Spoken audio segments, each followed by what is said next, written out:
স্ক্রিনে যে ছোট্ট ছেলেটাকে দেখতে পাচ্ছেন, ছেলেটার নাম রাহাত আর ছেলেটার পিতার নাম আজিজ শেখ। এই ছেলেটাকে গত বৃহস্পতিবার থেকে মানে 9 এপ্রিল থেকে খুঁজে পাওয়া যাচ্ছে না।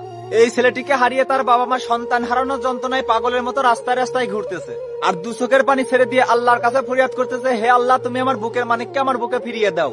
আজকে 5-6 দিন হয়ে গেল সন্তানের কোনো খোঁজ নাই। একজন মায়ের কাছে তার সন্তান এই পৃথিবীর সমতুল্য, আর সেই বুকের মানিককে হারিয়ে মা রাস্তায় রাস্তায় পাগলের মতো ঘুরতেছে। তাই একজন মায়ের তার বুকের মানিককে বুকে ফিরিয়ে দেওয়ার জন্য আপনাদের সাহায্য খুবই প্রয়োজন।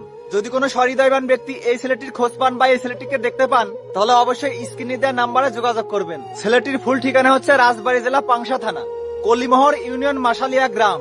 একজন মায়ের শূন্য বুকটা ভরানোর জন্য আপনাদের সাহায্য খুবই প্রয়োজন। আর এই অনলাইনে আমার যত ভালোবাসার মানুষ আছে, আমার এই ভিডিওটা যদি আপনাদের সামনে পড়ে, অবশ্যই আপনারা একটা ডুয়েট করে যাবেন। আপনাদের একটা ডুয়েট অথবা আপনাদের একটা শেয়ারে একজন মা তার সন্তানকে ফিরে পাবে। তাই ভিডিওটা একটু বেশি বেশি করে শেয়ার এবং ডুয়েট করে যাবেন। ধন্যবাদ।